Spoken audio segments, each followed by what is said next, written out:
Welcome back once again to the You Should Get a License podcast, your number one source for information, education, and inspiration on what I feel is the most underrated career opportunity today. This is Rod Powell checking in with you.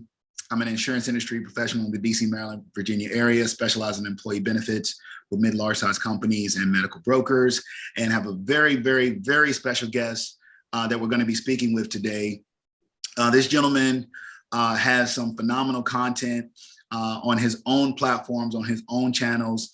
And really, it was just 5 years ago that, he was broke, had big goals, but, really wasn't sure how he was going to achieve them. And he had a 7-year career in the banking industry, didn't really have a backup plan, kind of fumbled and fell and found his way into the insurance industry. And really with no industry background, no experience, he just decided to get licensed in property and casualty. He got with a large insurance carrier and started to build from scratch, gave 1,000% of his focus, and over the course of 5 years, built a $5 million insurance agency and is barely scratching the surface on his capabilities.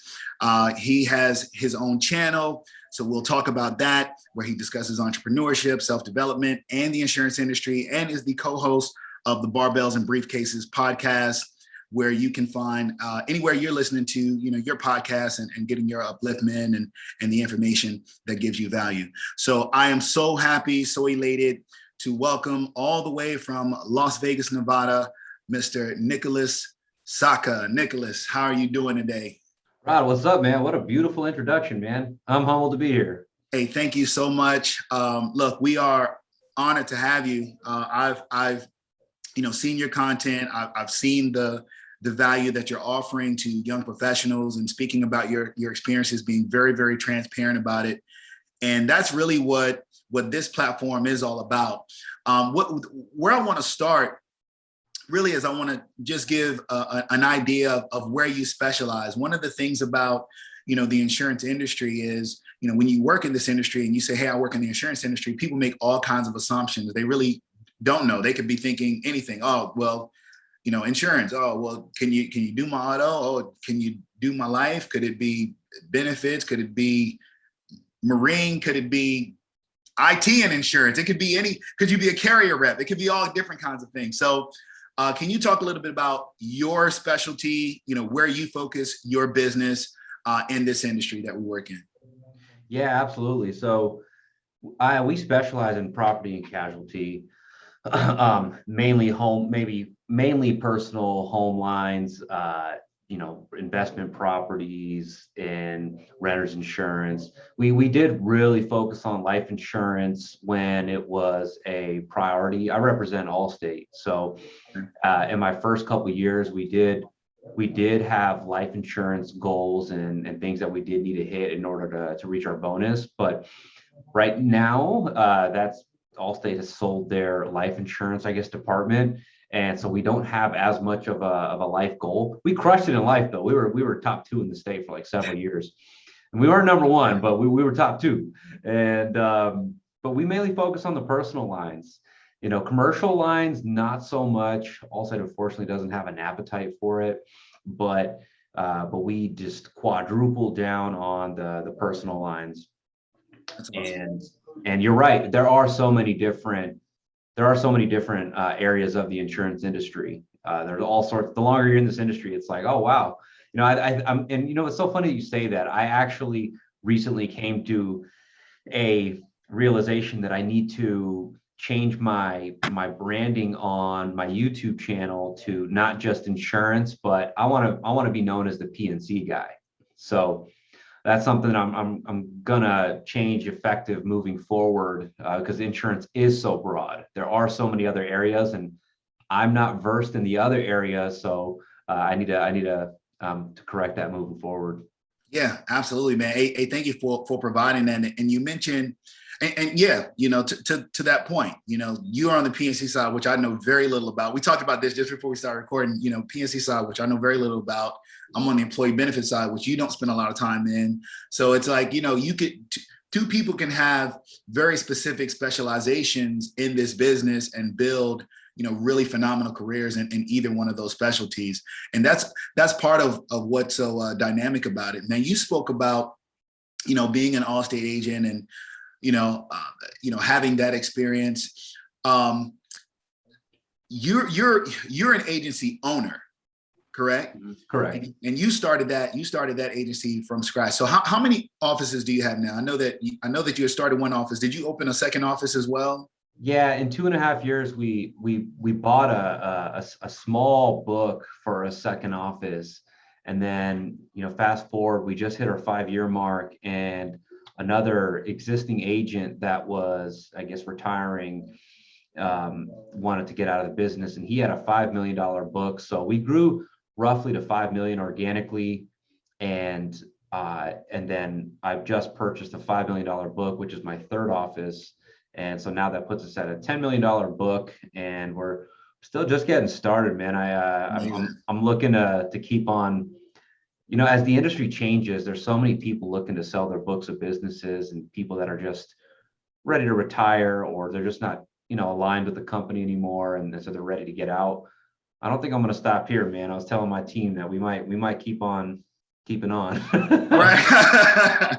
No, look, congratulations, on the success. And what I found, just to be most impressed by is your length of time in this industry. So, 5 years you've accomplished from the jump, scratch, now a $10 million, and I said 5 million in the introduction, but now a $10 million book of business. How does that feel coming from zero to where you are now in such a short period of time?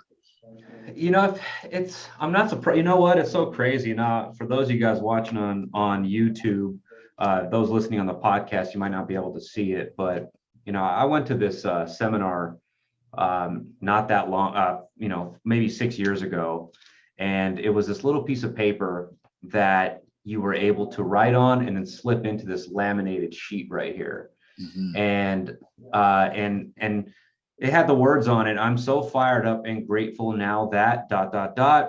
And you're supposed to put, a date. And I put 5 years from that date. And so I put that within 5 years, basically August 2021, that I'd have a $5 million book. And fast forward, a little bit longer than 5 years, where we doubled that. And so it feels good, man. I mean, I'm not surprised. I mean, because I just have big whys, big reasons why. I got them laminated. I've got that hung up right here, where I at all of my offices, I used to put these goals and little visions and things that I have wanted, even in my shower. I've laminated and put it in my shower, so I would see this thing every single day. And with the help of, with the favor of God, with the right mentors, and just putting in the work. I'm just a very driven person. I'm not the smartest dude, man. I'm actually pretty slow. But I'm just driven, man. I will outwork. And so I'm not surprised. It feels good. And I'm a firm believer in just writing things down and going to work. Absolutely, man. Absolutely. That right there is just a nugget, writing down your goals, looking at them every single day. It sounds like you probably journal as well. I know that's something that's, been very important, in my own journey. So, man, those are the types of practices that really separate those that do, from those, that don't, and kind of hope and wish about it.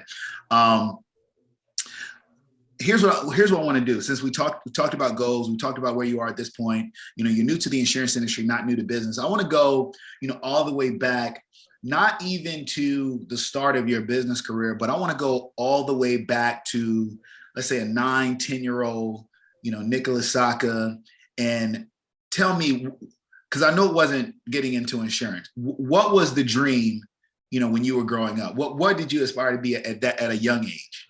At a young age, man, I was a huge gamer. I was a very big gamer. I loved video games. I loved wrestling. I was, Stone Cold Rock era. Yes. And I was a big gamer. I always honestly thought I was going to be involved with video games somehow, and that didn't happen. I bought this game called Skyrim one time, and this game was like an RPG. And this, I'll never forget. I like telling this story because in RPGs, those games where it's like you can go in so many different directions and you build your character, and there's all these Yes. different there's a main journey and there's all these little side journeys that happen. It's kind of like real life. Like the Final Fantasy and Yeah. yeah. And I'm not a big RPG guy. Just this game Skyrim was dope. Like you could be like, you could create certain skills and build on those skills, and you can wield swords and learn magic and all sorts of cool stuff. Yeah, man. And I bought this game, and I ended up putting at least maybe 3.5, 4 hours into building my character and then starting the journey. And then the next day, and I woke up tired as heck I woke up tired as heck, man. When I was still in my banking and college years, I woke up super tired and was very unproductive the next day in sales. And then the next day, I probably put another 6 hours into the game. And then the third day, I took the game back to GameStop and I returned it for a credit because I was like, man, I got a real life character to build. Right. I can't do this.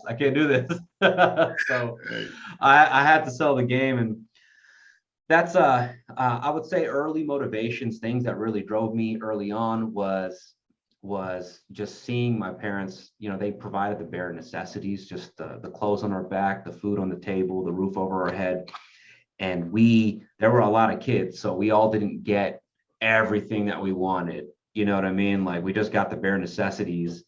And that kind of affected me, because when like school would start, I would see like kids with like nice clothes and and people fresh and people just had all these different things. When we would go to like the movie theaters with me and my friends, I would have to barely scrounge up. I don't even know if that's a word. I barely round up maybe $5-6 from my mom's scrounging purse. is, you can use scrounging. Is that a word? Yeah.